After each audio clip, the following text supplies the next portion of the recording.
Recording in progress. En anglais, je m'en vais. Je ne pouvais pas.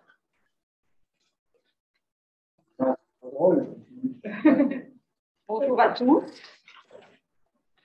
Alors, est-ce que tout le monde m'entend? J'espère.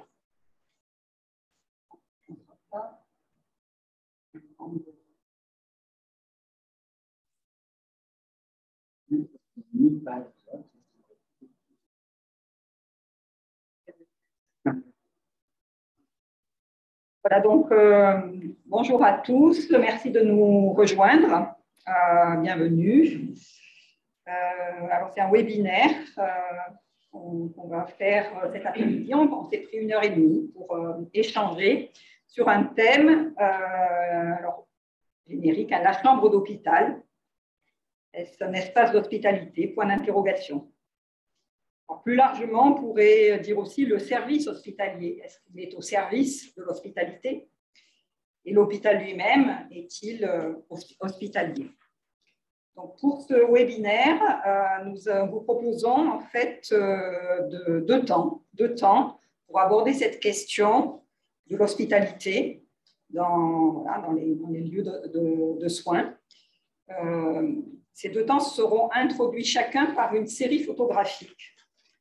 La première série photographique s'appelle intitulée D'une relève à l'autre, elle est d'Éric Naville, et la deuxième est intitulée Le lit, elle est de Vanessa Lyrus.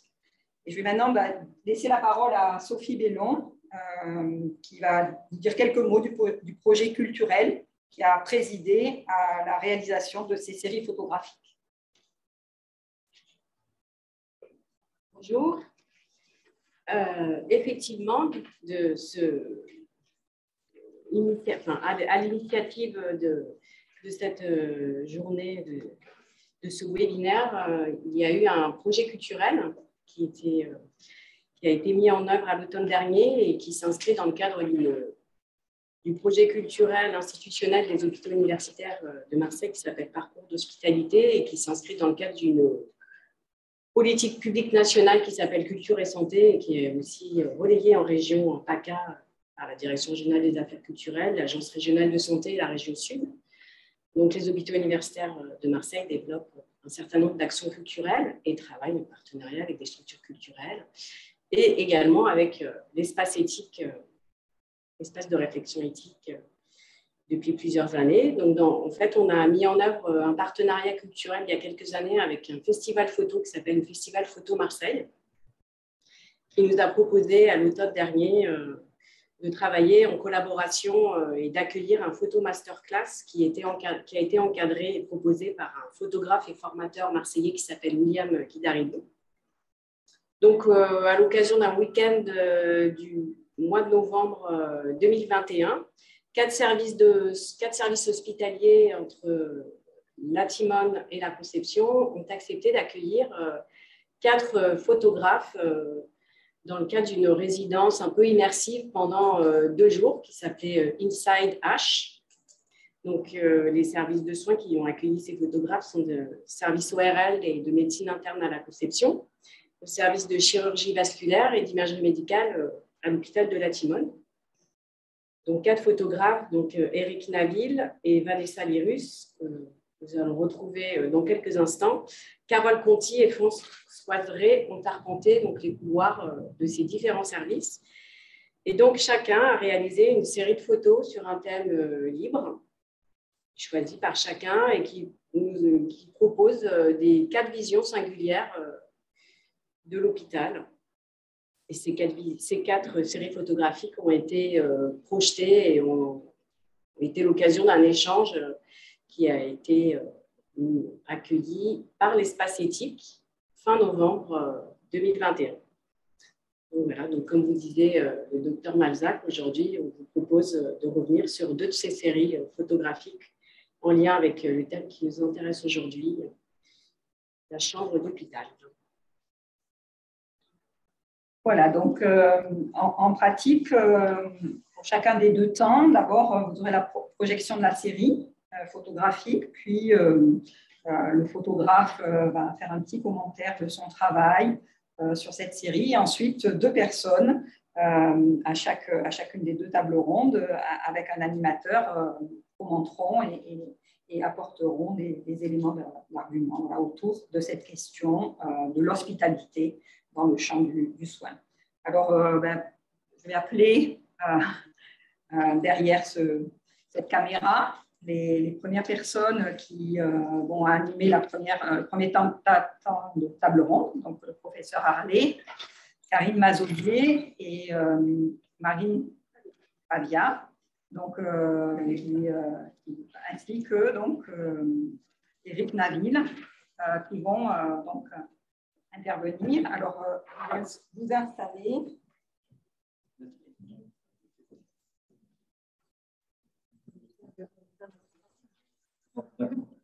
C'est bien. Et voilà donc.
Voilà, je te laisse la parole. Bonjour à toutes et tous. Je pense que vous m'entendez. Non, bougez pas. Bougez pas, très bien comme ça. Bien, on reconnaît nos voisines de droite sur ces photographies. Je n'ai pas compris si vous avez une tresse à l'époque. En fait, et vous avez vu un jour les mêmes cheveux, un jour ils sont fâchés en fait. C'est bien ça. Hein, voilà, donc, c'est juste qu'aujourd'hui, je suis pas venue avec chaque jour, ça peut être différent. Bien que le travail que vous avez fait est un travail sur 12 heures qui est fatigant. Vous démarrez très tôt et vous terminez tard et vous terminez, les photographies l'expliquent avec détermination et sourire, qui fait partie de cette empathie que nous cherchons à obtenir des soignants à travers les difficultés qu'ils rencontrent au cours de la journée. Est-ce que c'est si facile que ça, en fait, d'être toujours tout sourire? Est-ce que vous arrivez à perdre patience, sourire? C'est un peu comme le photo. Voilà, M. Navi va commenter. Est-ce que vous avez vu des gens qui, quelquefois, n'avaient pas le sourire? Merci. Non, je crois que justement, c'était le propos à la fin des images, de dire voilà, il pratique le sourire avec efficacité. Moi, c'est ce qui m'a frappé dans la série. Et ce que j'ai pu retranscrire dans la série, dire ces témoignages que j'ai pu voir pendant tout, de personnes investies. Moi, j'étais aussi un peu plus fort. Excusez-moi. De personnes qui sont particulièrement investies avec des tâches que je ne soutenais pas, parce que moi, je suis extérieur à l'hôpital. Donc, on voit toujours, on imagine l'infirmière en train de faire une piqûre, et puis après, elle va se rasseoir en attendant qu'un patient ait besoin d'une autre. Et ce n'est pas ça du tout, vous savez bien tous. Et dans le service, j'ai décidé de suivre Marine et Mélissa, puisque c'était elle avec qui je passais vraiment 12 heures sur 2 jours. Et c'était mon propos. Maintenant, j'aurais pu témoigner, bien évidemment, du travail de Karine, qui est responsable du service, d'autres personnes, mais c'était mon choix. Et aussi des agents hospitaliers qui aussi sont présents toute la journée avec les patients. Et pour revenir sur le sourire, moi, c'est ce qui m'avait frappé, justement, c'est malgré le masque, dans les yeux, ça se voit, dans le ton de la voix. Et même si on voit dans ma série, c'était un parti pris, bien sûr, de ne pas prendre de patients en image. Chaque entrée de chambre ou sortie de chambre, il y a toujours un mot, toujours quelque chose, malgré le back-office qu'on voit, les tâches administratives, malgré les petits emmerdements, excusez-moi l'expression, qui peut y arriver quotidiennement, j'imagine. Là, il y a toujours dans l'entrée de la chambre quelque chose, un mot gentil, comment allez-vous? Et voilà, enfin bon. Et ça, moi, ça m'a frappé. Voilà ce que je pouvais dire. Ah, pardon. C'est vrai que la chambre, on abordera tout à l'heure, mais c'est un espace privé, c'est quelque chose de singulier dans lequel vivent des patients dans de leurs soins. Et vous avez photographié, je dirais, un espace un peu différent, qui est celui du passage, qui est celui de l'activité.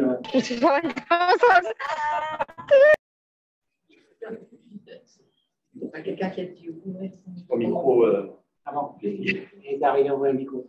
Et les photographies que vous avez prises étaient celles des couloirs, celles effectivement de tout ce qui va entourer ces espaces privés que sont les chambres. Vous avez, eu des commentaires, vous avez eu l'envie de photographier la propreté ou au contraire les difficultés à la maintenir dans une salle de soins au moment où sont préparées les perfusions et les soins, les médicaments. Vous avez eu une impression de rigueur, j'imagine, oui. Mais en même temps, la rigueur dans l'effervescence. Dans l'effervescence, vous avez, j'imagine, quelques commentaires après. Bien oui, moi ce qui m'a frappé, c'est que ça commence vite, et ça finit vite, c'est vite pendant toute la journée, pendant 2 heures, comme vous l'avez dit. Même si c'était sur un week-end, donc il y avait un peu moins d'activité, mais malgré tout, je pense pas qu'il y ait beaucoup de moments où ça ne travaillait pas, sauf pendant le repas. Quand même, il faut un petit peu me dire, et puis je crois qu'il faut un peu respirer pour pouvoir être efficace. Et il est clair que, je le souligne dans mon commentaire à la fin, justement, moi j'ai été frappé aussi par la jeunesse des filles qui ont de grandes responsabilités, même si moi je n'ai pas photographié le patient, parce que je ne pouvais pas le faire, je ne voulais pas le faire. Mais moi, ce qui me frappe, c'est l'efficacité, la précision dans un processus qui pas la vie tous les jours en cause, hein, mais voilà, c'est quand même des personnes qu'on a en face de soi, ce n'est pas un mécanicien qui répare une voiture. Mais je pense que ça, c'est important à dire, et c'est pour ça qu'à la fin, quand je souligne avec un petit clin d'œil à notre président, quoi qu'il en coûte, sans tomber de trompette, moi je l'ai vécu. Parce qu'effectivement, on nous a dit à un moment donné, quoi qu'il en coûte, le pays survivra. Je trouve qu'il y a des personnes qui font ça au quotidien avec nos vies, et je vais témoigner de ça. Et c'était sans tambour ni trompette, mais tout le temps, naturellement, précisément, et en plus avec le sourire et la gentillesse, je trouve que c'est important. Vous abordez dans votre titre un temps particulier, vous parlez d'une relève l'autre. Vous avez photographié des moments de relève. On en voit deux, je crois. Pacétique de Marseille. On aurait pu aller avec l'interprétation. Ceux qui parlent, on enlève le point. Bon, alors j'enlève le masque, vous entendrez mieux. Je posais la question de la relève, qui était effectivement un temps où on pose le stylo, où on fait passer les informations aux autres. Vous avez observé quelque chose de particulier, peut-être vous, madame, qui était au travail.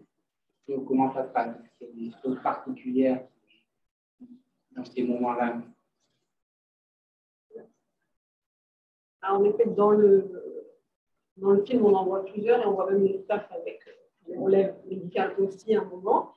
Et vraiment, c'est des moments qui sont essentiels pour nous dans tout de nos journées, que ce soit celle du matin ou du soir entre les deux équipes, jour-nuit, où on retranscrit aux internes et aux médecins notre tour du matin, parce que on voit les patients forcément avant nous chaque matin.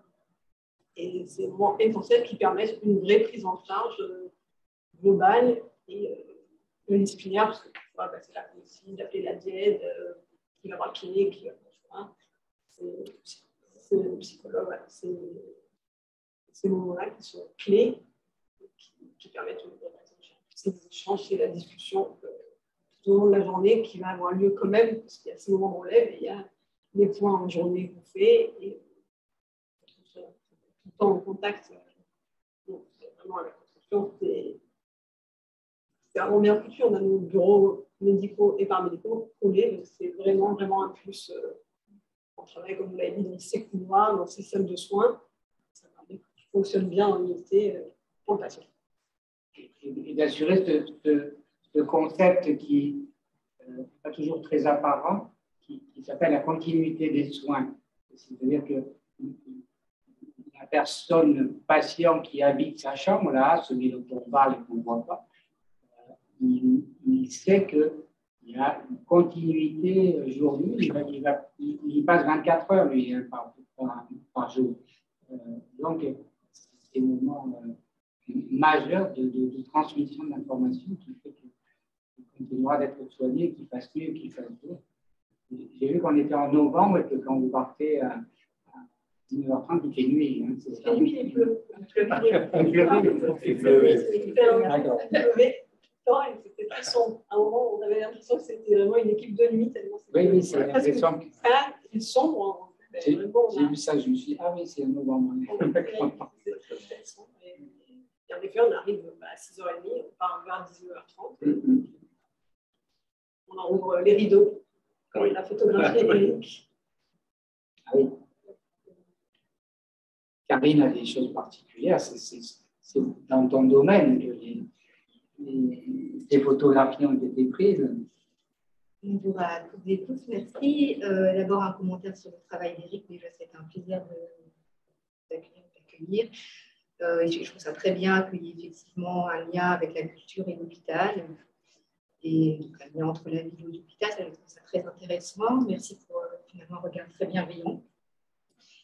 Et puis, oui, un point de vue, donc c'était le point de vue de coller au travail de Mélissa et de Marine ici. Je trouve qu'il y a un regard bienveillant, très doux, un parti pris déçu. Je trouve que c'est une vraie chorégraphie, à la fois avec des gestes techniques, et puis on voit aussi les moments d'humanité, et puis de ce qu'on va développer peut-être d'hospitalité, parce que finalement, si on pose la question l'hôpital est-il un lieu d'hospitalité, c'est que peut-être c'est pas si évident que ça. Alors qu'étymologiquement, ça devrait être lié, on ne devrait pas se poser la question, mais pour des raisons X ou Y, c'est des questions, et vous disiez, ça va très vite, et c'est bien qu'on ait du temps pour se poser et de réfléchir à ça, et de voir aussi, parfois quand je reviens de congé, après 3 semaines, je redécouvre les lieux, et de voir ce que c'est qu'un hôpital, de revenir dans un couloir et de re-rentrer dans une chambre. Parce qu'au quotidien, on s'y habitue. Et donc, c'est effectivement une question de cette hospitalité, parce que, oui, en termes de, on accueille la personne malade, oui, il y a cette hospitalité. Après, en termes de qualité, de réconfort, de chaleur, est-ce qu'on y trouve toujours ça? Ça le devrait, ça c'est une évidence. Est-ce qu'on le trouve toujours? Peut-être pas. Après, c'est des discussions. Moi, je pense que c'est pas manque de temps, et qui dit manque de temps, manque de personnel. Et ça, c'est une question, c'est pas le débat là, mais ça fait partie malheureusement du problème. Mais malgré ça, effectivement, donc l'hôpital devrait être un lieu d'hospitalité. C'est quelque chose de particulier. Et la chambre, ça sera développé peut-être plus à travers le travail photographique qu'on verra tout à l'heure. Je pense que la chambre d'hôpital, c'est pas la chambre, c'est chez soi, la chambre, c'est probablement le lieu le plus intime. Et finalement, est-ce que c'est quelque chose d'intime à l'hôpital? On se doit de préserver le maximum d'intimité, mais la chambre, elle n'est pas choisie par le patient. On le met dans une chambre. Tout au plus, il peut choisir une chambre seule parfois, s'il a la mutuelle, si la place est disponible. Un voisin, il partage sa chambre, on ne choisit pas avec qui il partage sa chambre. Chez nous, on choisit avec qui on partage notre chambre. Et puis, c'est une chambre, on dit chambre parce que finalement, le lit prend peut-être le plus de place, mais dans cette chambre-là, pendant son séjour, il va y manger, donc c'est la salle à manger. Il va recevoir les soins, donc ça va être une salle de consultation. Il va, par définition, s'il est à l'hôpital, c'est qu'il va être en observation, donc il va perdre de l'intimité à un moment donné. Ce n'est pas lui qui va décider qui va rentrer dans sa chambre à un moment donné, même si on est vigilant de frapper dans la chambre avant, etc. Donc, c'est une vraie question. Et à la fois, il ne faut pas perdre de vue que l'hôpital, ce n'est pas un hôtel.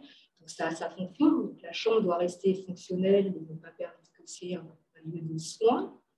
Mais effectivement, comment aussi garder l'humanité et effectivement le côté réconfort et hospitalité au-delà, effectivement, de sa fonction de soin. Et effectivement, c'est une réflexion d'autres personnes de l'extérieur. Nous, finalement, cette chambre, comme vous l'avez vu, on est un peu au quotidien.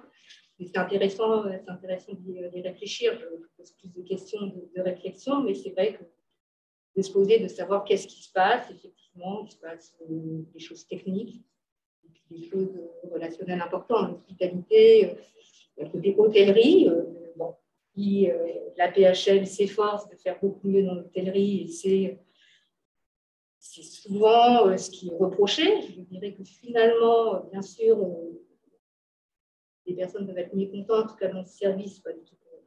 On a l'impression qu'on a souvent des remerciements, mais que si les plateaux n'ont pas été mieux, que si la peinture était rafraîchie, voilà. L'hospitalité, c'est l'hôtellerie, mais ce qui en fait, c'est effectivement c'est les humains, même si la chambre n'est pas très jolie, même si voilà, le placard n'est pas adapté, etc. Je crois qu'après, c'est des soignants, comme vous en avez témoigné, qui fait du coup l'hospitalité, et il faut que ça reste. Et cette qualité-là, il faut qu'il y ait du personnel. Ouais. Très bien. Vous avez des questions? Là, si le public a des questions, si, bonjour, tout le monde paraît Un peu haché, donc pas de question particulière. Non, mais écoutez, je crois que c'était important de dresser ce contraste entre le terme d'hospitalité et de bienveillance que vous soulignez et celui qui va être le point de vue du malade, en particulier lorsqu'il entre dans l'hôpital. Il entre et c'est très violent. La maladie est violente. Elle est injuste.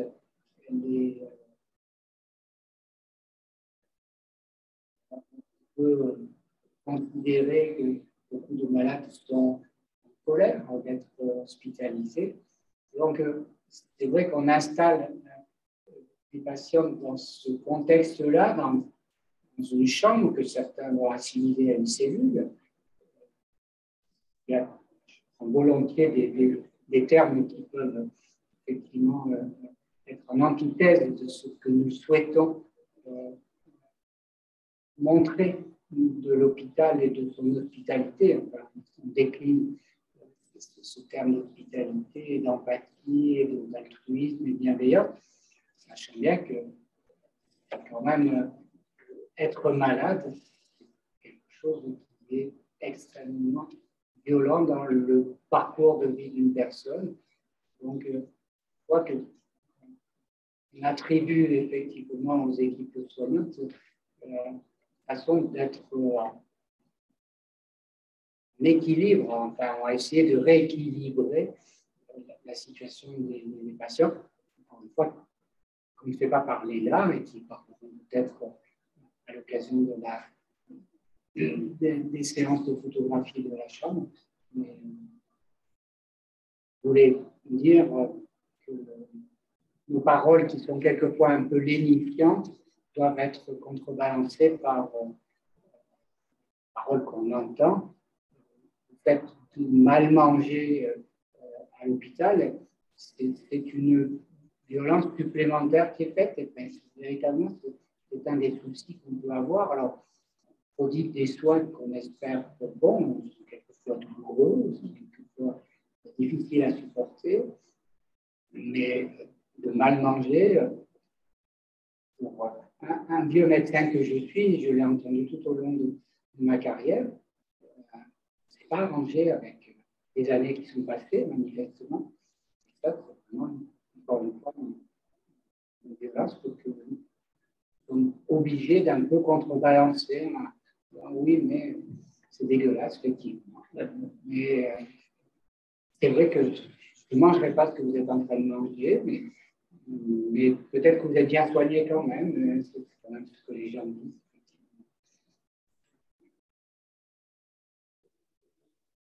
Venez un peu. Moi, je voudrais. Est-ce que je peux intervenir? Je ne sais pas si on me voit. La caméra ne me suit pas. Bien, on t'entend. Vous m'entendez? Oui, je voulais poser la question de savoir actuellement, avec la crise sanitaire qu'il y a eu et aussi la crise des vocations finalement qui s'ensuit, de quelle manière finalement, parce qu'il me semble qu'en termes d'hospitalité, pour les patients, c'est important. Ils vont être face pas à un seul soignant, ils vont être face à plusieurs soignants. Et donc, ils ont besoin de sentir en face d'eux, d'une part, une équipe, et d'autre part, des personnes qui, malgré la complexité de leur exercice, malgré le temps qui manque, vont devoir garder de la disponibilité. Donc, comment réussir cette équation d'être très actif, enfin on le voit, moi je trouve dans la série photographique, hein, cette fourmilière quoi, d'action permanente et de décisions à prendre et en même temps la disponibilité, le temps de se poser à côté d'un malade, d'aller à son rythme, qui est le rythme au contraire ralenti du corps souffrant. Voilà, comment réussir cette équation. Ah oui, c'est beau. Alors, ce n'est pas une équation finalement à laquelle on réfléchit, vraiment. Je pense que ça se fait parce que naturellement, dans la formation, puis après dans mon quotidien. Alors, c'est vrai qu'il y avait cette question dont Karine parlait de la valeur humaniste de l'hospitalité qu'on pourrait perdre aujourd'hui à l'hôpital parce que on est de plus en plus technique, de plus en plus performant, ce qui n'était pas le cas autrefois. L'hôpital n'avait pas cette vocation au Moyen-Âge. Et donc forcément, on a quand même, nous les soignants, ces valeurs humaines qui forcément, quand on a quelqu'un qui ne va pas bien, on prend le temps, on se pose, peut-être qu'on mangera moins longtemps, il n'y aura pas la même pause que le week-end, on avait eu le temps de se faire un repas. C'est plutôt dans ce... Et puis, on dépasse sur les horaires, alors les médecins n'ont pas la chance d'avoir comme nous des horaires. Nous, normalement, on est censé faire 12 heures, on en fait souvent 13. C'est surtout ça qui se passe. On parlait du manque de personnel, mais finalement, c'est de l'investissement. C'est souvent l'investissement de l'équipe et Eric a voulu montrer ça, cet investissement. Parce que ça se voit bien. Voilà, ça c'est sûr. Je ne sais pas si j'ai bien répondu à votre question. Oui, oui. Et il y a quelques, je vois dans le chat. Ah, il y a quelqu'un derrière moi qui veut poser une question ou un commentaire. Venez. Bonjour à tous. Moi, c'était pour croiser un petit peu les regards parce que j'ai eu la chance de faire des stages hospitaliers et d'avoir cette opposition en fait qui rejoint un peu celle du photographe, qui est un peu une position d'extérieur, étant complètement profane sur le plan médical. Et effectivement, cette hospitalité, c'est ce qui m'a intéressé le plus en fait, à observer lors de ces stages, quelques mois. En fait, moi, ce que je relève, c'est la complexité en fait, de cette hospitalité-là, qui n'est pas en un seul sens aussi, hein, parce que j'ai remarqué que le rapport était très subtil, établi de manière très subtile lors de visites, de passages, différemment en fonction évidemment des acteurs de la santé, des étudiants, des personnalités aussi, et que cette hospitalité-là, on parlait de vocation tout à l'heure, c'est effectivement ce qui me motive moi à essayer de rejoindre les métiers de la santé. Donc ça, c'est tellement important. J'ai noté aussi, bien souvent on n'y pense pas, mais l'hospitalité, ce que j'ai pris pour de l'hospitalité de la part des patients dans les services, c'est-à-dire que des personnes qui sont finalement en situation de souffrance, assez isolées, parce qu'elles ne sont pas chez elles, elles attendent une venue extérieure, d'un professionnel de santé, d'un professeur, d'une infirmière, d'un étudiant. Et il y a une manière, en fait, j'ai pu voir, en fait, il y a une manière d'accueillir. J'ai trouvé ça très intéressant de voir que le patient aussi accueille ce qui est en face et ce qui vient. Et que c'est l'établissement d'un rapport harmonieux, finalement, qui permet de créer une relation de confiance.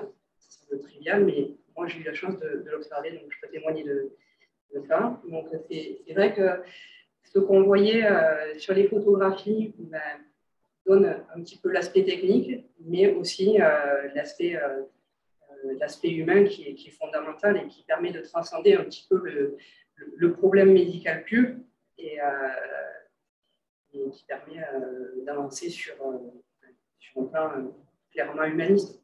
Voilà, c'est mon retour. Voilà.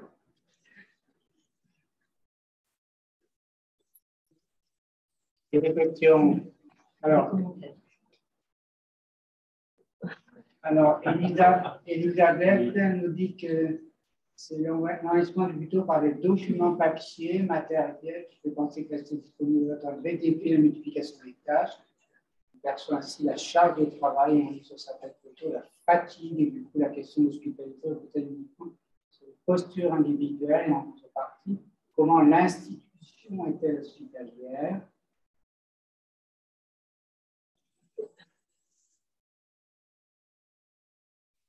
Ça va marquer aussi, je sais.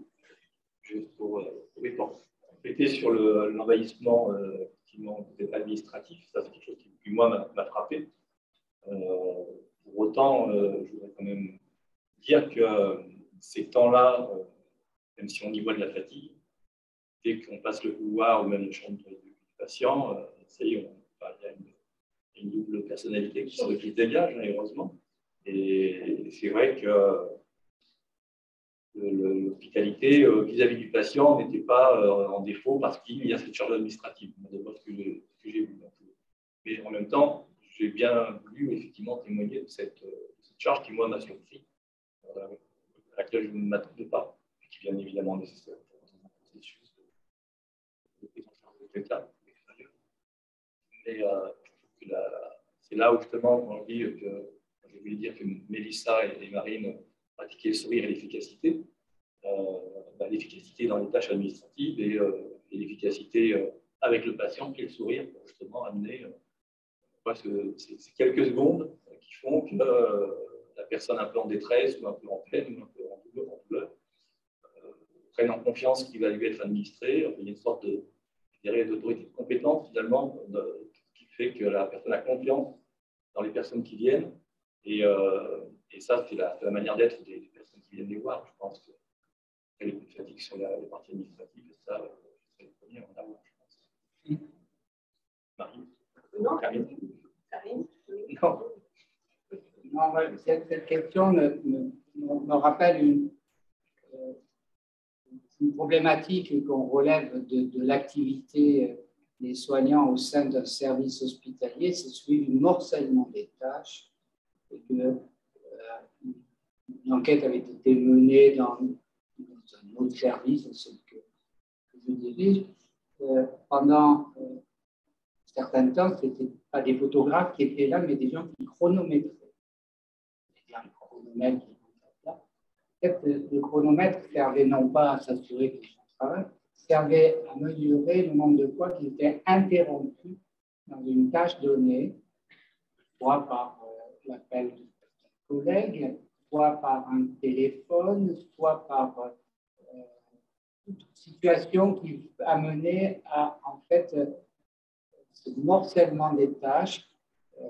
Il y a des tâches administratives, c'est vrai, il y a des tâches techniques, c'est vrai, on le voit dans la salle de soins, où on prépare des perfusions. Ce sont des moments qui sont déterminants pour assurer la sécurité des soins. Et si l'on est morcelé dans cette tâche, s'accumulent des risques d'erreur.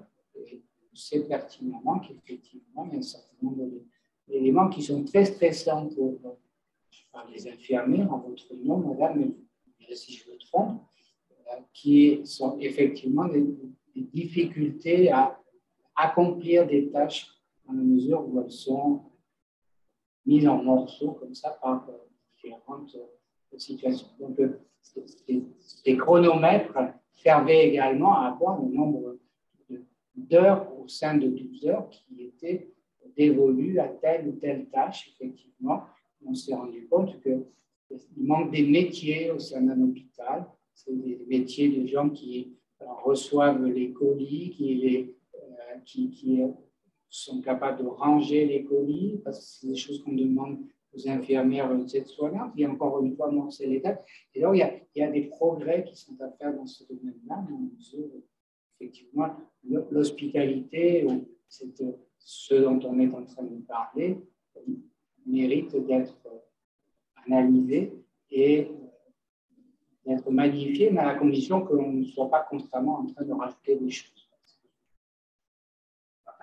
Vous avez quelque chose à ajouter, sinon on passe à la suivante. Allez-y, allez-y. En tout cas, pour la question de la fatigue et de cette épidémie, les tests fatigués de certains, ce n'est pas des fonctions individuelles, mais bien la fonction quand même de l'équipe qui compte. C'est une institution hospitalière, je pense que du mal, comme disait Karine, ce n'est pas une évidence, on peut se poser la question. Tout à l'heure, on parlait de l'accueil du patient, et moi, je vois que l'accueil, il porte atteinte et à l'intimité tout de suite du patient, et donc on n'est pas hospitalier, on va mettre une blouse, on va enlever ses affaires, ses effets personnels, on va administrer cette chambre qui n'est pas lui. Donc, l'institution avec le patient, elle n'est pas forcément hospitalière.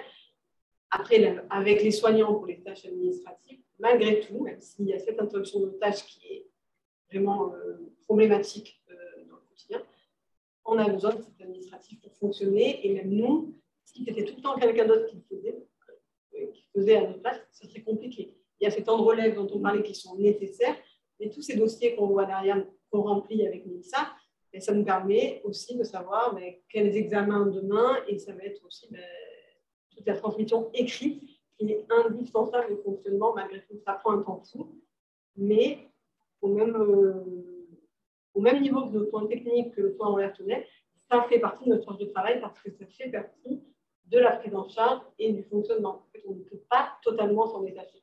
C'est plus pratique en semaine. On a d'habitude la chance d'avoir une coordinatrice qui répond au téléphone, qui nous enlève cette charge-là. Et on voit, quand je n'avais pas là, que ça pèse. Mais on a quand même ce besoin, et je ne pense pas que ce soit une maltraitance de l'institution que de nous imposer ça. Ça nous permet aussi, c'est un outil de notre travail. L'ordinateur est un outil de travail, on le voit dans le pouvoir. Il y a plus les ordinateurs que les piqûres dont tu parlais tout à l'heure. Voilà,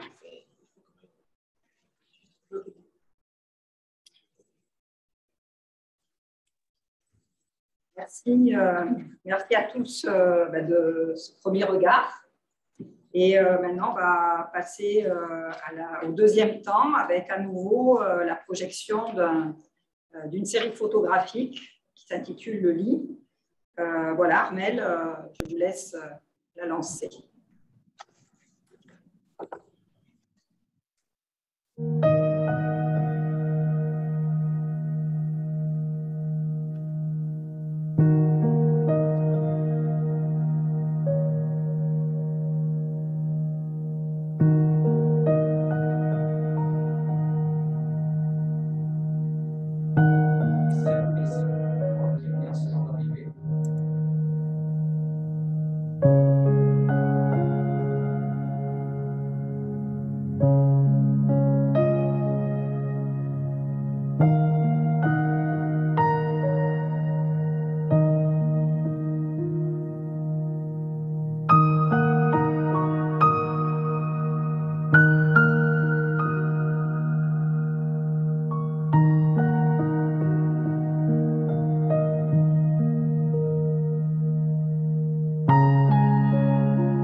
Voilà, je reprends la parole.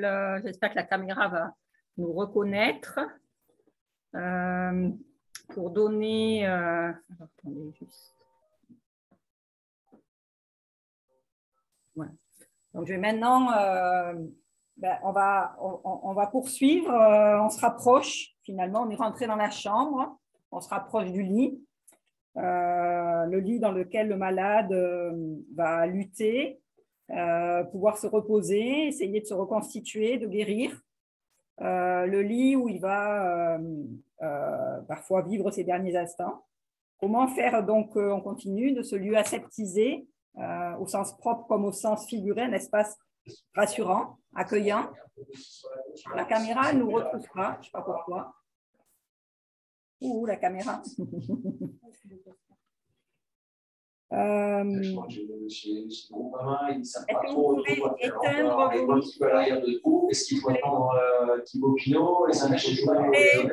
vos micros?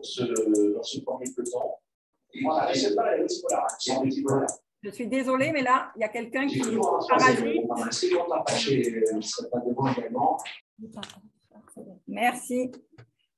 S'il vous plaît, les personnes qui assistent au webinaire, soyez vigilants de laisser votre micro éteint parce que sinon, ça nous parasite le son. Alors, je vais maintenant laisser la parole donc à Vanessa Lyrus qui a photographié cette série pour nous donner un premier point de vue. Voilà. Et puis bon, puisqu'on vous voit, vous, que la caméra veut bien vous voir, on tournera. Voilà. Très bien. Alors oui, cette série est, on va dire, plutôt du côté subjectif. Elle est un petit peu le résultat de mon observation de ce week-end. Et j'ai photographié tout ce qui est entré aussi en écho avec mon histoire personnelle. J'ai été accompagnant, j'ai été aussi patient. Donc, j'ai aussi peut-être mis l'accent sur ce qui se passait à l'intérieur dans cette relation entre le soignant, le soigné et puis l'accompagnant qui, pour moi, est une relation particulière, fragile, à un instant T ou un instant peut-être beaucoup plus long que celui qu'on avait prévu à la base, une relation qui évolue aussi. Dans le temps et ça a été le point de départ en tout cas puisque j'ai eu incessamment envie de revenir et d'explorer ce qui se passait à l'intérieur de la chambre et finalement autour de ce lit où tout le monde communique, tout le monde échange dans cette relation un petit peu imprévue mais qui est hautement nécessaire. Merci beaucoup. Maintenant, peut-être, je vais vous laisser la parole, Madame Garcia, Emeline Garcia. Oui, si vous voulez bien changer. Ça va aller. Oui, attention au fil. Oui, c'est semé d'embûches. Voilà, pour nous parler peut-être du point de vue de quelqu'un qui a été à plusieurs reprises hospitalisé. Oui. Et voilà, et qui peut peut-être nous dire qu'est-ce qui se passe une fois qu'on est dans le lit. Bonjour. Alors, qu'est-ce qui se passe une fois qu'on est dans le lit? Effectivement, le rôle, de l'équipe est essentiel puisque c'est le contact le plus important que l'on ait tout au long du séjour, puisque les visites sont limitées, et là encore plus pendant la période du Covid qui est exceptionnelle, mais on n'avait pas droit aux visites. Au-delà de ça, j'allais dire que l'hospitalisation, elle ne se limite pas forcément non plus à la chambre. On a beaucoup parlé de la chambre. Déjà, quand on arrive dans l'hôpital, on arrive dans le hall, on arrive après, il y a les ascenseurs, on monte dans l'étage. On a un accueil qui est, on va dire, en général, effectivement, très, je ne vais pas dire agréable, mais c'est vrai que les équipes font leur maximum, malgré le multitâche, on va dire. Voilà. Et après, il y a beaucoup de choses qui se passent quand on est dans ce lit-là, parce qu'effectivement, quand les soignantes sont dans leur rôle, elles ne peuvent pas rester tout le temps avec nous 24 heures sur 24. Elles ont beaucoup de choses à faire. Et donc, qu'est-ce qui se passe quand on est dans cette chambre qui est un petit peu tristounette, on ne peut pas faire autrement. Il y a, comment dire, comment faire pour que le patient, en fait, à ce moment-là, il ne ressente peut-être pas cette solitude. Après, on le vit tous différemment, bien entendu, hein, mais je pense que c'est un travail d'équipe entre le soignant, l'accompagnant quand il y en a un, et les soignants. Je pense qu'il faut qu'il y ait une confiance réciproque. Je pense que il faut que le patient puisse être en confiance avec l'équipe soignante et qu'il sente aussi que l'équipe soignante lui fasse confiance aussi. Je pense que c'est important. C'est quelque chose qui m'est beaucoup remonté là quand j'ai parlé justement de ce webinaire, où des patients en fait se sentaient, comment dire, je cherche mes mots, où ils avaient l'impression qu'on ne leur faisait pas forcément confiance par rapport à des choses. Je vais vous donner des exemples tout bêtes. Un patient qui serait diabétique, où on ne discuterait pas avec lui de sa dose d'insuline, on lui dirait ben non, tu ferais plutôt ça. Ou quelqu'un un parent à qui on demanderait de sortir de la chambre alors qu'on va faire un soin à son enfant qui a 2 ans, et alors pour éviter que la maman soit stressée, certes, on l'entend, mais effectivement, faire sortir une maman quand l'enfant est jeune, c'est compliqué. Donc, il y a plein de choses comme ça qui demandent peut-être réflexion. Voilà. Sinon, effectivement, je tire mon chapeau aux équipes voilà, qui s'occupent de nous. Voilà, et qui, quand on est dans son lit et qu'on n'est pas bien, on ne se rend peut-être pas forcément compte, j'allais dire, de ce qui se passe de l'autre côté, de la charge de travail qu'ils ont et qu'elles ont. Quand on sonne sur le... Parce qu'on nous dit quand ça ne va pas, il faut sonner sur le bouton. Alors, on sonne sur le bouton parce qu'on a envie de faire pipi, mais on a envie de faire pipi maintenant. Sauf que quand elles sont 2 pour 40 lits et qu'il faut qu'elles traversent tout le service, elles n'ont pas forcément... elles ne peuvent pas arriver forcément dans la seconde. Donc, voilà. Donc, je pense que voilà, ça aussi, c'est de la communication, de dire aux patients, voilà, vous soignez, on vient dès que possible, mais effectivement, voilà, on a toute une chose, enfin, tout un panel de tâches à gérer. Et donc, voilà. Donc, je reviendrai sur la communication, qui est pour moi importante, qui est primordiale. Et ce travail d'équipe entre donc, les patients, les soignants et les accompagnants. Pour revenir sur la série photo de Vanessa Lewis. Voilà. Et peut-être, une question, est-ce qu'on peut se sentir en familiarité à un moment donné dans cet hôpital, dans cette chambre d'hôpital, ou est-ce que c'est toujours un lieu étrange, un lieu incertain, un lieu voilà, dans lequel on ne peut jamais être vraiment tranquille? Ou est-ce qu'on peut trouver une certaine tranquillité, et peut-être à quelles conditions? Qu'est-ce qui fait qu'on se sent pas comme chez soi, mais en tout cas, d'une certaine manière, pas projeté dans un univers trop étrange ou trop étranger? Alors, en ce qui me concerne, je suis un mauvais exemple, j'allais vous dire, puisque je connais l'hôpital depuis ma naissance. Donc, du coup, il y a des services qui me suivent depuis 40 ans. Donc, je suis un peu dans ces services-là comme à la maison. Ce qui n'est pas le cas de tout le monde. Et souvent aussi, ce qui est remonté, c'est que par rapport à la pudeur, j'allais vous dire, où il y a des moments où les patients ont besoin aussi de se retrouver, et du coup, quand il y a la petite tournée du matin où on arrive avec les internes et alors madame machin, bon, elle est venue pour telle et du coup, on est les fesses à l'air, j'allais vous dire, voilà, il y a ce côté un petit peu, donc peut-être essayer de faire attention à ça. Effectivement, on avait parlé tout à l'heure aussi, je ne sais plus avec qui, on disait qu'on avait emmené les petits effets personnels aussi dans la chambre. C'est tout bête, mais un petit plaid, un petit quelque chose qui voilà, ça peut faire du bien. Et je pense qu'il faut, en tant que patient, quand ça ne va pas, il faut oser lui dire.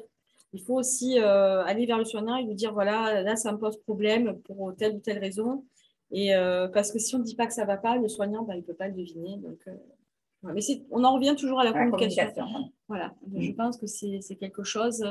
Il faut vraiment que... Il y a beaucoup de patients qui n'ont pas conscience aussi de leurs droits, de leur... comment dire, oui, on a des droits en tant que patient. Ouais. On a la charte du patient et souvent elle est inscrite en tout petit sur la porte de la chambre, et les gens n'ont pas conscience de ça. Donc voilà, et on en revient toujours à la communication du coup. Et un dernier point, entre patients, est-ce que le fait que ce soit un lieu, l'hôpital, où il y ait plusieurs patients en même temps, est-ce que ça peut créer des solidarités, ou est-ce que chacun est dans sa chambre, dans sa solitude, dans sa maladie? Comment dire, un service, au-delà de la chambre elle-même, on en rentre, on en sort, on voit les autres, on peut échanger. Est-ce que ça, c'est aussi une sorte de sociabilité qui peut rendre de l'hospitalité à l'hôpital? Alors, il y a des services qui ont mis en place des salles communes, j'allais vous dire, où on peut prendre le repas ensemble. Donc ça, c'est relativement chouette si on est sociable. Après, souvent dans les couloirs aussi, quand on fait nos premiers pas, qu'on sort, on rencontre d'autres malades avec leur perfusion. Et puis, on discute ensemble. Et puis, alors, qu'est-ce qui vous est arrivé à vous? Et vous, voilà, on rencontre les familles, on parle avec les familles. On essaye aussi des fois de réconforter les familles, parce que même des fois, entre patients et entre accompagnants, on se serre pas mal les coudes. Et c'est vrai que là aussi, effectivement, ça peut créer une solidarité, ça peut... Et c'est vrai que des fois aussi de rencontrer d'autres patients aussi pour qui l'opération qu'on va faire ou qu'on a fait s'est bien passé, d'avoir des bons retours, d'avoir des choses un peu positives, ça peut aussi faire du bien. D'accord. Il y a toute une sociabilité entre oui. les uns les autres et avec les soignants. Après, il faut que le patient ait envie aussi, pas forcément envie parce que c'est toujours pareil. Et qu'il puisse aussi, qu'il puisse sortir de la chambre, qu'il ne risque pas de se mettre en danger ou d'être. Exactement. Très bien, merci. Merci à vous. Donc, on va poursuivre avec Didier Cantini, qui est infirmier en service de soins palliatifs dans le service du professeur Dufaux en cancérologie. Voilà, donc je vous laisse nous apporter votre témoignage, vos réflexions sur cette question de la chambre. Merci beaucoup. Et sur la question du lit, du coup, quand j'ai regardé en fait initialement le film, ça m'a de suite inspiré. Et comme j'avais auparavant, quelques années en arrière, déjà eu à réfléchir sur le lit et l'intimité, j'ai eu envie d'écrire. Donc, j'ai porté un peu ma réflexion et j'ai mis des mots sur le lit. Le lit, bien plus qu'un mobilier, un lieu investi de signification tout autant subjective que collective. Pour ma part, il est synonyme de cocon douillet, un lieu de repos, de rêverie, synonyme d'intimité. Initialement, dans le contexte de l'hôpital, le lit était le lieu d'accueil pour la personne malade, souffrante, ainsi que le lieu de la clinique, au sens étymologique du terme, clinikos, art médical auprès du lit du malade. Cependant, aujourd'hui, le lit semble signifier la possibilité d'accueil au sens de place, renvoyant davantage à un aspect institutionnel et administratif. Avec la conjoncture actuelle de l'hôpital, cette signification du lit s'associe davantage à un rendement qu'à la possibilité d'accueil en tant qu'hospitalité, origine étymologique perdue du mot hôpital. Dans cette perspective, et avec les soins techniques de plus en plus grandissants, il semble que le lit soit devenu le terrain conquis du soignant, soignant debout, en position dominante de savoir, face à ce corps allongé, fragilisé par la situation. Comment le patient, au sens de celui qui souffre, qui endure, investit ce lieu? À travers ma pratique, j'ai pu entendre des discours dans lesquels le lit d'hôpital et tout ce qu'il signifie pouvait être autant souhaité que rejeté. Envie d'être rapidement pris en charge ou las d'être alité 24 heures sur 24. Ce lit où le patient dort, mange, se lave, reçoit, où il vit des moments de joie, de peine et d'attente, de souffrance, de départ. À l'hôpital, ce lit peut également devenir, pour certains, le plus petit espace d'intimité, un espace privatif réduit à un lit et à son contour. L'occupation des soignants peut devenir intrusif pour l'intimité des patients, exposant l'intime en l'auscultant, le lavant, le soignant, le déshabillant, faisant parfois du lit un lieu d'enfermement avec ses barrières et ses contentions, tantôt rassurantes, tantôt indignantes, telle une prison. Ces barrières et cet enfermement peuvent également s'étendre jusqu'à la considération du patient lorsqu'il n'est plus pensé en tant que sujet, mais banalisé, objectivé. L'arrêté de la Cour d'appel de Chantal Nobel de 1986 considère la chambre d'hôpital comme le domicile privé du patient pendant le temps où il y réside. Le domicile, demeure d'intimité, gardien de la pudeur, se réduit là à un espace envahi par des blouses blanches qui s'immiscent dans l'intime, sans toujours le réaliser, pouvant aller jusqu'à s'exclamer « ils s'ils ne sont pas à l'hôtel ». Le patient n'a plus son mot à dire, et toute revendication pouvant témoigner d'une demande d'intimité ou d'une tentative de la préserver pourrait provoquer de la colère chez les soignants. Le lieu d'accueil peut devenir alors un lieu de conflit. Seuls les rares moments forts de l'ébat amoureux, ou d'une sexualité dévoilée viennent percuter ces blouses blanches qui ont oublié que ce lieu, cette chambre, ce lit, n'est pas qu'un lieu de clinique et un lieu de travail, mais également un lieu de vie pour cette personne, dont souvent le seul lien avec l'extérieur reste une sonnette. Cette rapide réflexion autour du lit d'hôpital ouvre la question de la place de l'intimité à l'hôpital. Il semble nécessaire que nous, les soignants, nous nous interrogeons sur nos pratiques, qui nous semblent parfois banales et évidentes, afin d'éviter de faire effraction dans l'intimité du patient. Le savoir-faire n'est pas suffisant. Il est essentiel de cultiver un savoir-être afin de préserver l'intimité et de créer un espace de relation qui autorise le sujet à pouvoir dévoiler certaines parties de son intimité. Il est alors nécessaire que nous n'enfermons pas le patient dans l'objectivation, en le rendant objet de soins. Auquel cas, il perdrait toute possibilité de se dévoiler et d'exprimer son intimité. Nous, soignants, refaisons de ce lit un lieu d'accueil, accueil du malade, de toute sa complexité, autrement dit, de tout ce qu'il fait de lui un être humain. Merci beaucoup pour ce texte. Est-ce que vous voulez rajouter des éléments, par exemple, d'expérience, je ne sais pas, sur la question, là, vous parlez de comment faire en sorte de maintenir cette intimité dans un lieu qui est effectivement un lieu de multiples événements qui s'y passent pour le soignant, pour le patient, pour la famille. Voilà, qu'est-ce qui, vous, dans votre expérience, notamment en soins palliatifs, peut favoriser cette intimité, ce respect de l'intimité? Oui. Pour moi, en fait, ça passe par plusieurs choses. J'ai entendu, tout à l'heure, on évoquait le fait de toquer avant d'entrer. Mais chez quelqu'un, on ne toque pas et on n'entre pas. Chez quelqu'un, on toque et on attend d'avoir une réponse pour rentrer, en fait, chez la personne. Pour moi, la chambre, c'est exactement la même chose et dans ma pratique, je l'ai mis en place. Je toque et j'attends. C'est sûr que les patients ne sont pas habitués et au début, ça demande un peu de temps parce qu'ils ne sont pas habitués, donc ils ne vont pas dire « entrer ». Et au fur et à mesure qu'on le pratique, au fur et à mesure, ils y répondent et ils y répondent vite. Parfois, on n'entend pas parce que dans le couloir, il y a du bruit. Je toque.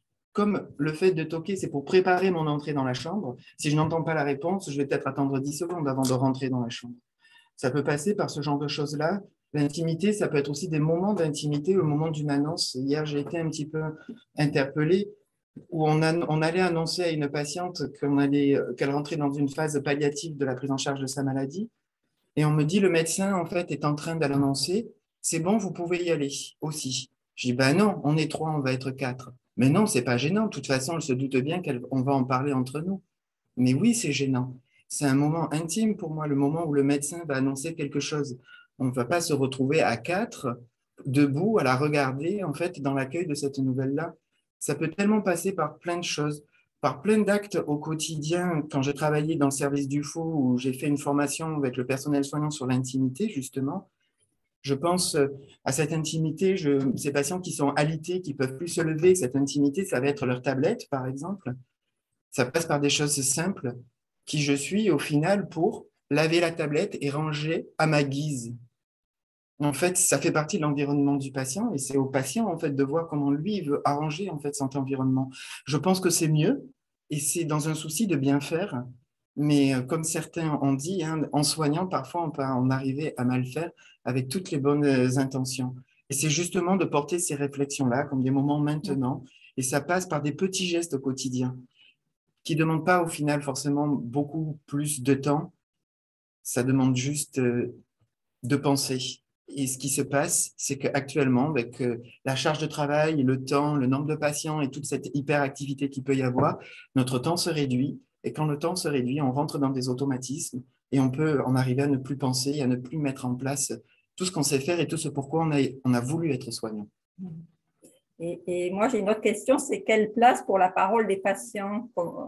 C'est-à-dire comment, finalement, le peu d'expérience que j'ai et comme soignant et comme patient de ce lieu de la chambre d'hôpital, parce que moi, je ne travaille pas dans un service où il y a de l'hospitalisation en tant que généticienne, je n'ai pas souvent été hospitalisée, mais pour autant, j'ai l'impression quand même qu'il y a des sortes de hiérarchie de parole, enfin que c'est difficile quand on est dans son lit, malade et en attente de soins, de pouvoir s'exprimer, réclamer, voire dire un mécontentement.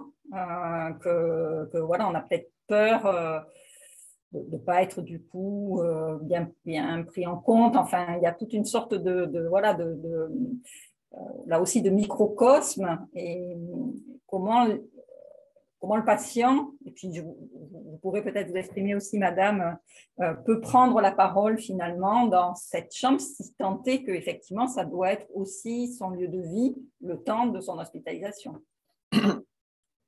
Pour prendre l'exemple simple, hein, donc moi, ça m'arrive d'être au pied du patient, de discuter en fait du patient, de ce qu'il désire et de ses difficultés, et il y a la visite. Donc, je l'invite justement au moment de la visite, chose qui n'est pas simple, c'est pas qu'une personne, la visite, c'est plusieurs personnes autour d'un lit, debout, de poser les questions.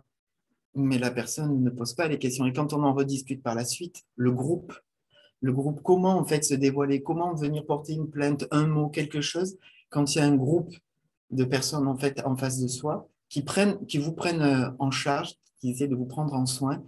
Souvent, les patients, en fait, ils ont peur en fait de dire quelque chose et de ne pas être bien pris en charge derrière. Après, il y a aussi la peur de la gêne. Combien de patients nous disent « mais j'appelle pas la nuit, j'ai peur de les gêner ». Et combien de fois je leur dis « mais si vous saviez à quel point les soignants sont bien plus gênés de vous savoir gêner ». Parce qu'un patient qui souffre et qui n'appelle pas, ben, en fait, ça ne va jamais faire plaisir à un soignant, en fait. Même si on a beaucoup de choses à faire, il y aura cette petite part d'humanité où on va se débrouiller pendant la nuit, en fait, venir en fait s'occuper de la personne qui est douloureuse et de savoir à la fin de la vacation que la personne a souffert toute la nuit et qu'elle n'a pas osé appeler parce qu'elle sait qu'on a plein de charges de travail, on ne se sent pas satisfait de notre vacation au final. Il y a après la place qu'on laisse aussi aux patients et que la place que le patient veut bien prendre.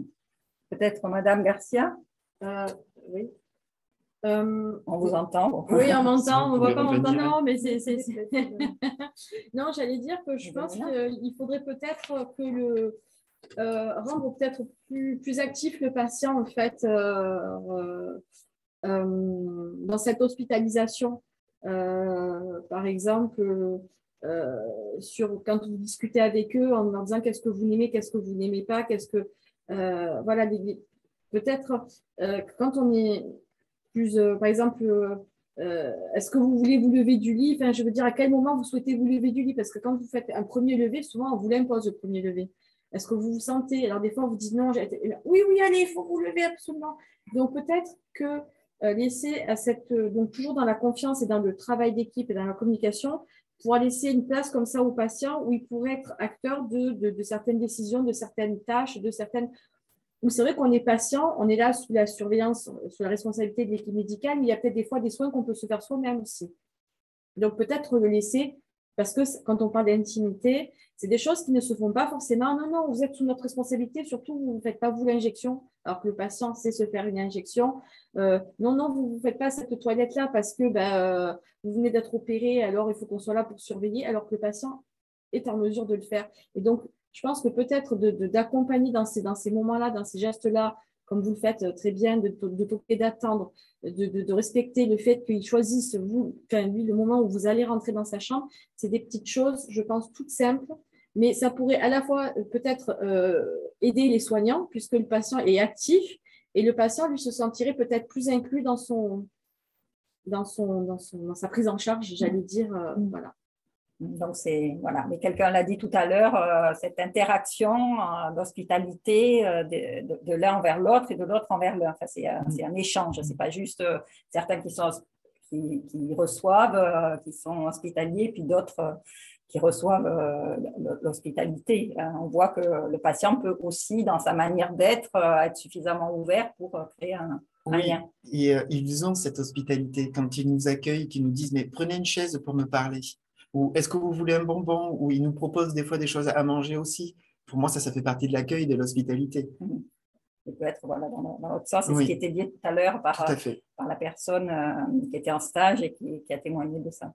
Est-ce que Madame Lyrus, vous voudriez rajouter quelque chose par rapport à vos travaux? Est-ce que ça a pu inspirer? Oui, déjà, merci pour ce magnifique texte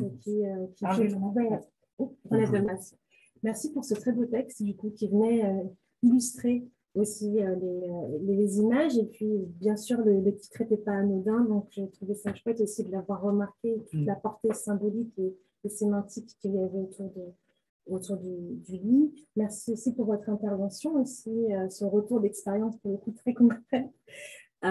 Effectivement, oui, la relation est complexe, elle est multiple aussi. Il y a de l'attente de plusieurs côtés.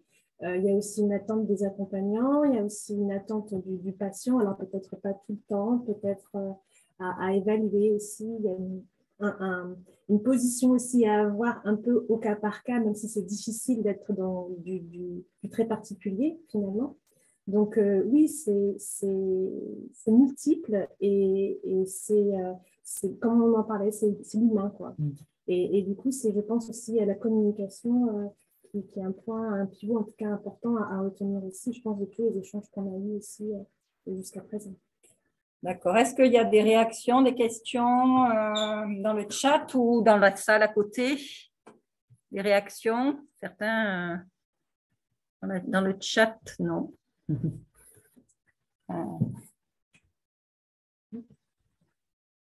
Une réaction sur la réflexion sur le lit.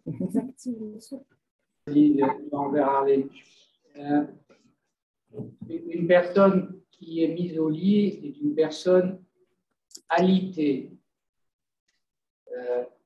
Alitée, donc en altération de son autonomie. C'est quelqu'un qui, lorsqu'on est alité, on est gravataire. Ce sont des mots qu'on hésite à porter, mais qui sont des mots parlants. Et si je parle de perte d'autonomie, c'est la sensation qu'ont souvent les patients lorsqu'ils sont alités, donc, et entourés de nos bons soins, soignants, infirmiers, médecins, bien les décliner, visites médicales, avec tout le monde debout, comme des piquets autour de quelqu'un qui est gravataire. Alors, vous avez remarqué que les lits hospitaliers sont devenus plus hospitaliers, c'est-à-dire qu'ils ont des roulettes. Vous pouvez rester allongé, on va vous promener au scanner, au bloc opératoire, vous n'avez pas besoin, et donc restez allongé s'il vous plaît. Il y a aussi des trucs géniaux, c'est qu'il y a des petites manettes sur les côtés qui permettent d'appuyer sur un bouton, pas seulement pour appeler l'infirmière, mais également pour monter les pieds, descendre derrière, relever la tête. Donc, rester gravataire et le lit et l'électricité par le reste. Vraiment, on soutient absolument ce terme de gravataire. C'est bien quand un malade ne bouge pas, quoi. C'est effectivement. Et de la même façon, j'ai des souvenirs lointains, parce que j'ai commencé il y a un bon moment à faire de la médecine, de me faire engueuler quand moi, médecin ou interne, je sais pas ce que j'étais, je m'asseyais sur le bord du lit. J'adore le bord du lit, mais je me fais engueuler parce que ça abîme le matelas. Ça abîme le matelas, mais de s'asseoir sur le bord du lit, ça permet d'être tout près de la personne à qui l'on parle et franchement d'établir une connexion qui est une connexion égal à égal et pas du sachant versus la personne qui a perdu son autonomie, qui est capable de revendiquer son autonomie. Et c'est vrai que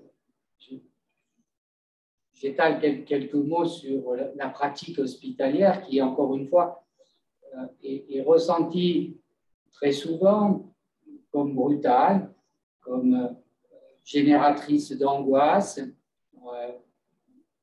On est angoissé quand on arrive à l'hôpital, on l'est souvent tout autant quand on est parti, parce qu'on a été, pour finir, souvent brutalisé. On n'aime pas le dire, mais on a des témoignages de ça. Effectivement, ce n'est pas tout le temps, heureusement, mais il est tout à fait clair qu'on est capable d'hospitalité, on est capable de brutalité aussi. ce que je voulais souligner autour de ce fameux lit qui nous inspire tous des réflexions. Et je voulais apporter la mienne, même si elle est moins rose, un peu teintée de gris. Je voulais apporter. Merci. Est-ce que quelqu'un veut rajouter quelque chose? Oui, juste un commentaire aussi. Donc, merci pour ce texte et complément de ce que vous venez de dire et de M. Harlier. Alors oui, il était sous-entendu qu'on frappait et qu'évidemment, on attendait la réponse de la personne avant d'entrer, parce qu'effectivement, quel est le temps d'accueillir et de faire entrer, même si, comme je le disais, elle n'est malheureusement pas tout le temps maître de qui rentre, à quel moment dans sa chambre. Et c'est tout l'équilibre fragile, vous l'avez dit, du lit qui est à la fois là où la personne malade se repose. Alors, effectivement, les gens hospitalisés, ça va quand même des gens qui ne sont pas, qui peuvent se lever, hein, qui restent autonomes, on peut être malade et autonome, à des gens grabataires, des gens en fin de vie, vous l'avez bien dit, et c'est l'équilibre de ce lit qui est à la fois où la personne se repose et du table d'examen.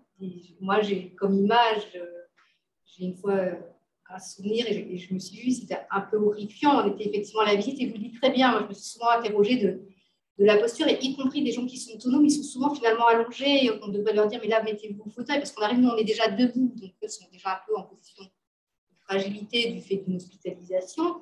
On arrive nombreux et on est debout et eux sont allongés. Et moi, j'allais dire, je m'intéresse à la photographie, je me suis toujours dit peut-être que c'est de photographier que tout le monde est dans un lit et de voir ce que c'est ces têtes en contre-plongée. Et j'ai souvenir une fois, même si je pense qu'on essaye de faire attention, de dire quand on examine les jambes des gens, de couvrir leur slip, ou de vérifier qu'ils aient un slip, mais à un moment donné, il y avait un signe à voir, je ne sais plus, sur la peau, et il y a eu 10 personnes qui sont penchées comme ça, et j'ai vu le mouvement parce que j'étais finalement un peu horrifiée, même si on fait attention, et ça aurait été filmé de l'extérieur, ça aurait été quelque chose en rime, il y a quelque chose aussi de terrifiant. C'est l'équilibre fragile. Il faut pas, on n'a pas les moyens de dire que le lieu d'examen est aussi le lit. Et vous dites aussi de s'asseoir, mais ce n'était pas que le fait, c'était aussi qu'on disait peut-être qu'avec notre pantalon à nous, c'est aussi invasif de se mettre aussi dans le lit à côté aussi, de s'asseoir, parce qu'à un moment donné, c'est son lit, à un moment donné. Peut-être qu'il y a de ça aussi. Et donc, effectivement, c'est l'équilibre fragile du lit qui appartient au malade, qui est à la fois la table d'examen. Et puis après, effectivement, chaque personne réagit différemment. Certaines personnes malades vont peut-être pas faire attention à des choses, et d'autres seront beaucoup plus sensibles. Et avec le temps qu'on a, et de faire le soin, et c'est de prendre le temps d'être attentionné à ça et à ces gestes qui peuvent être mal interprétés, ou même, comme vous le dites, on veut parfois bien faire ou bien l'être, et on n'est pas par maladresse. Merci. Didier Cantini, oui, vous voulez rajouter un petit quelque chose? Un petit quelque chose, c'était pour rebondir sur le fait de s'asseoir sur le bord du lit. Mon médecin le fait aussi de temps en temps, mais je me pose toujours la question, effectivement. J'entends que c'est pour prendre contact avec le patient et faire une proximité avec lui et faire du lien, mais en même temps, ça reste son espace. Et ça m'a fait tilt sur ce qui s'est passé aujourd'hui, parce que j'ai trouvé ça particulièrement intéressant et beau. On est allé en réanimation rencontrer un patient, et on était 5 dans la chambre, donc très nombreux. Et pour m'adresser à lui, je ne m'assois pas jamais sur le bord du lit du patient. Je me mets généralement, si je n'ai pas une chaise, je me mets accroupi. Et en réanimation, il n'y a pas de chaise. Donc, je me suis mis accroupi pour pouvoir lui parler justement d'égal à égal, et pas dans ce sentiment où je serais au-dessus de lui et lui allongé. La psychologue a fait de même, l'étudiante a fait de même, mon médecin a fait de même.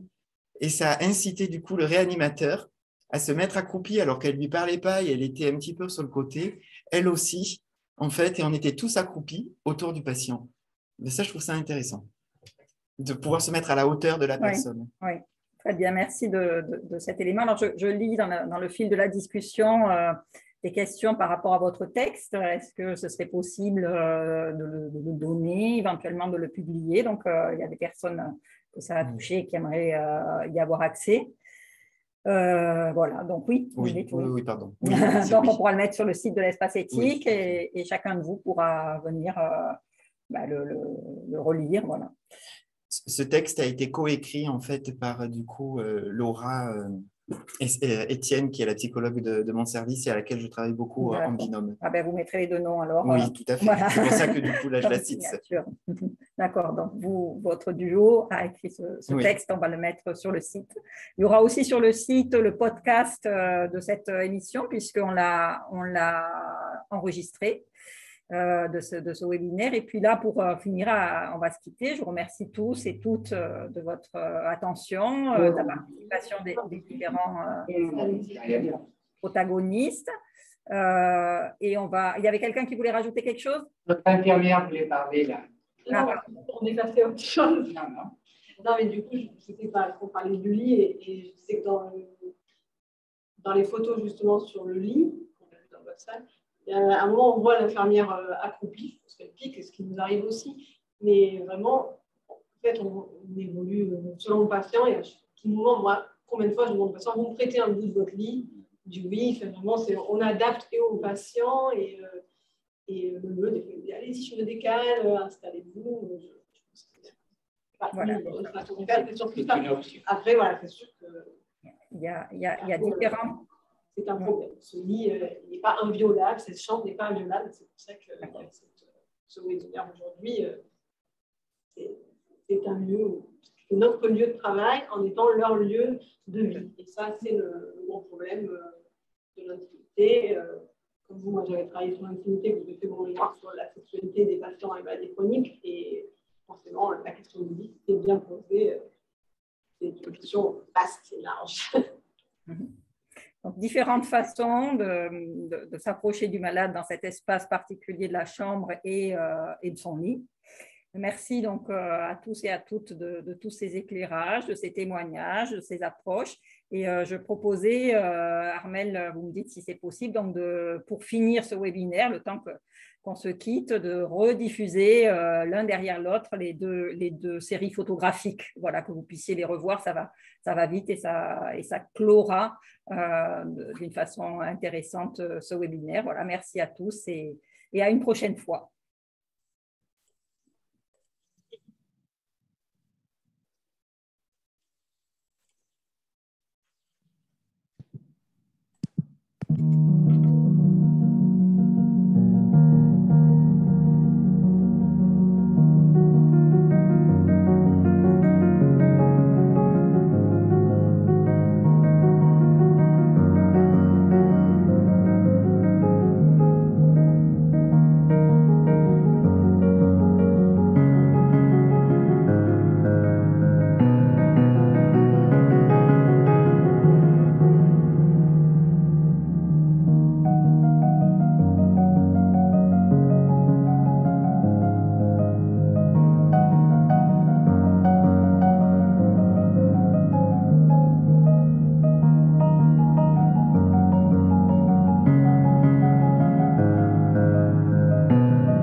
Voilà, merci. Merci. Au revoir.